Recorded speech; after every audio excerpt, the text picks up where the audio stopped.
I think Reid is really the worst majority leader since Frist.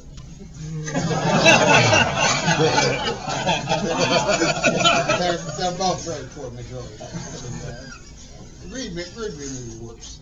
He actually, and you know, he's erratic, and he's unpleasant, and he doesn't get anything done, and they put from one thing to another, and it's you know, not for nothing have they not passed an appropriations bill, but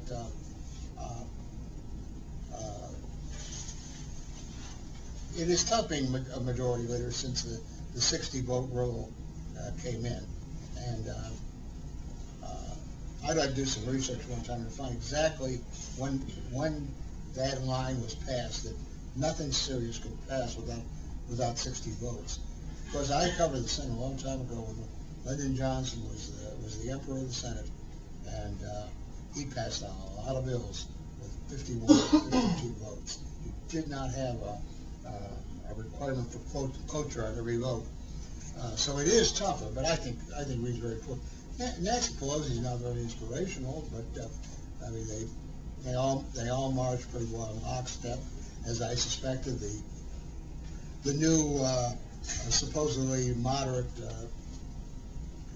House members who came in defeating Republicans last time pretty much follow her, vote with her. I think she takes advice from a lot of people. I think Rahm Emanuel is a very dynamic leader. I think George Miller is very influential with her. I think Murph is influential with her. I think Steny Hoyer still has a lot of respect.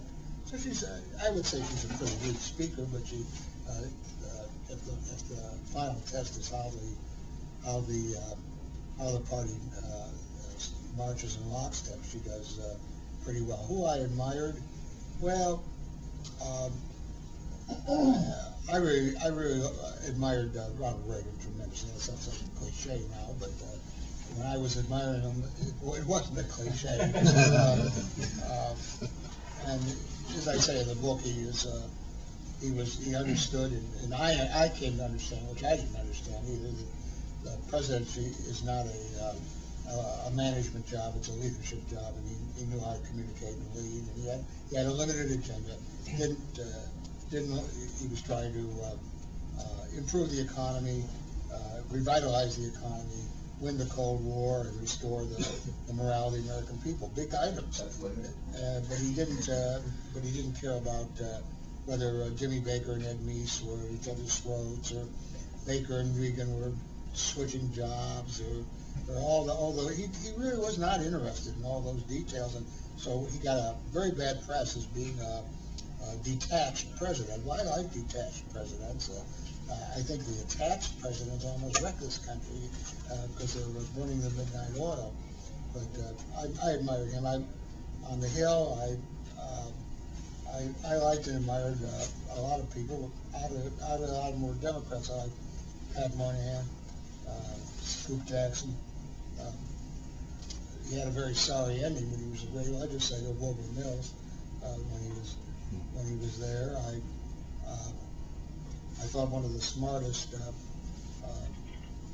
wrote about him in the book, one of the smartest guys I met was Robert Kerr of Oklahoma. He was totally corrupt, but very smart.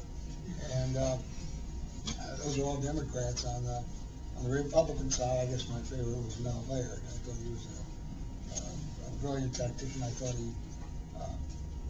he was masterful as Secretary of Defense in getting us out of Vietnam as soon as we did. I don't think, left his own designs, I don't think Nixon would ever gotten out. And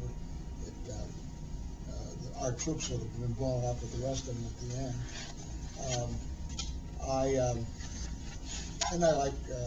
He had a lot of failures, but I thought he was an innovator and a positive person. Was Jack Kemp.